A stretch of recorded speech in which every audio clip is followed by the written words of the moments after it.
মহিলা থানার উনি ইন্সপেক্টর, এখন উনি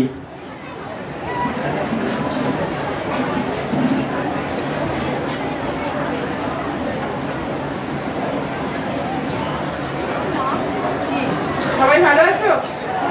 অনেকক্ষণ বসে আছে, খিদে পেয়ে গেছে বলো। তা আমরা এখানে এসেছি কি একটা সচেতনতা শিবির, আইনি সচেতনতা শিবির, তাই তো?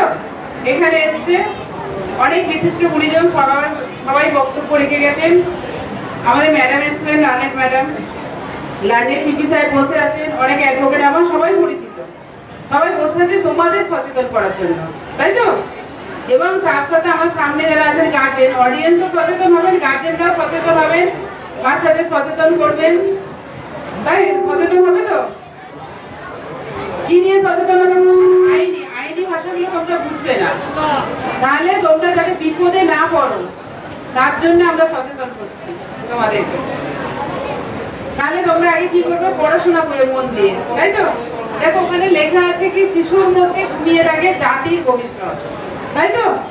আর একটা কবিতা আছে, কবির ভাষায় বলি, আমরা নূতন আমরা করি নিখিল বননন্দনে। জানো কবিতাটা সবাই? জানো না কেউ? পড়াইনি? ওখানে দেখবে একটা লাইন লেখা আছে, লক্ষ্য আশা অন্তরে ঘুমিয়ে আছে মন্তরে। তার মানে কি আমাদের আশা অন্তরে অনেক আশা আছে, লক্ষ লক্ষ আশা আছে, তাই তো?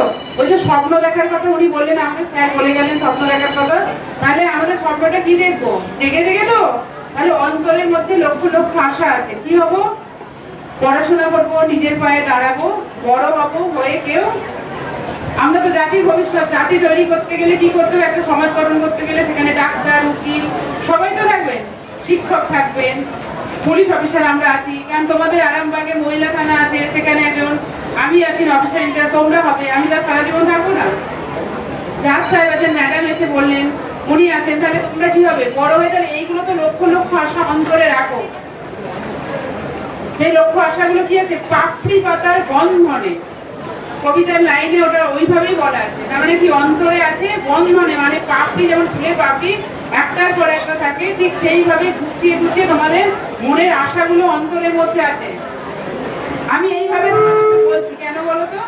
যাতে তোমাদের মনে থাকে। আমি খিদে পেয়ে গেছে, ভারী ভারী কথা যদি বলি মাথার ওপর দিয়েই যাবে, বুঝতে পারছি সবাই। ছড়া করে বলছি, ভালো লাগছে তো? হ্যাঁ, আমি তোমাদের স্কুলে আবার আসবো, রাজীববাবুকেও বললাম আসবো, ভালো অনুষ্ঠান করবো, সবই বলবো। তোমাদের যেমন স্যার একবার বলে গেলেন যে তোমাদের কি হবে, ম্যাডাম বললেন না যে তোমাদের দুটো প্রভিশন আছে, একটা হচ্ছে বাবা মার কাছে ফিরে যাবে, একটা হোম। হোম মানে কি? নিজের বাড়ি নয়। হোম মানে আমরা জানি বাড়ি, কিন্তু হোম মানে নিজের বাড়ি নয়, সে এক নারকীয় যন্ত্রণা।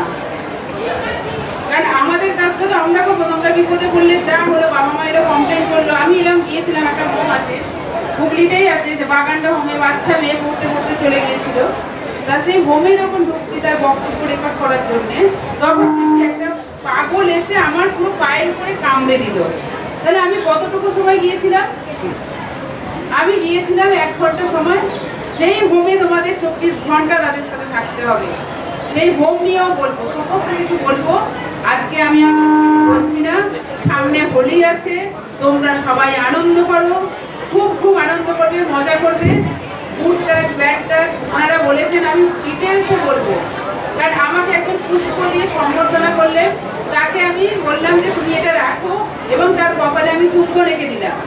সেটা কি গুড টাচ ছিল না ব্যাড টাচ ছিল নিশ্চয়ই জানবে মেয়েরা, কিন্তু আমি গুড টাচ নিয়েও বলবো কোথা থেকে গুড টাচ হয়, কোথা থেকে ব্যাড টাচ হয়, কারণ শরীরের কোন পোর্শন থেকে হয়, মানে মুখ থেকে হাঁটু পর্যন্ত আমি সব ডিটেলসে বলবো অন্যদিন।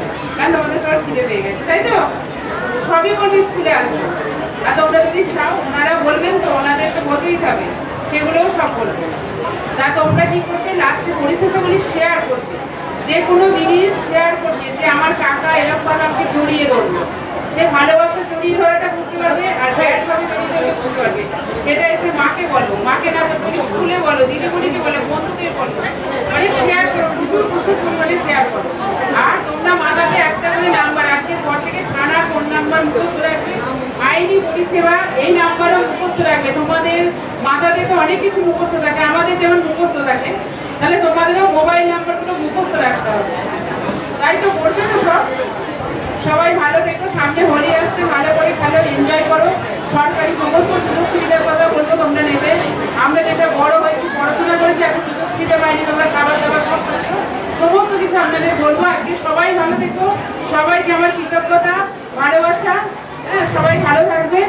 আর সব থেকে পরিশেষে কৃতজ্ঞতা জানাই বিহান শিশু কল্যাণ সমিতি, ওনার জন্য আমি এখানে আসতে পেরেছি। এত সুন্দর পরিবেশ উনি দিয়েছেন, এই স্কুলের হেডমাস্টার, উনি আমাকে সুযোগ করে দিয়েছেন, তাই তোমাদের কাছে পৌঁছাতে পেরেছি। যারা আমাদের জাতির ভবিষ্যৎ, তাদেরকে আমার অনেক অনেক ধন্যবাদ, ভালোবাসা, অনেক অনেক আশীর্বাদ রইল এবং বড়দের আমার প্রণাম শ্রদ্ধা জানিয়ে আমি আমার বক্তব্য শেষ করলাম। সবাই খুব ভালো থাকবে। ধন্যবাদ। এরপর আপনাদের সামনে বক্তব্য রাখবেন মাননীয় সৌরভ লাহা মহাশয়, ব্লাডের সিনিয়র অ্যাডভোকেট, আরামবাগ মহকুমা আদালত এবং সদস্য বিহান শিশু কল্যাণ সমিতি।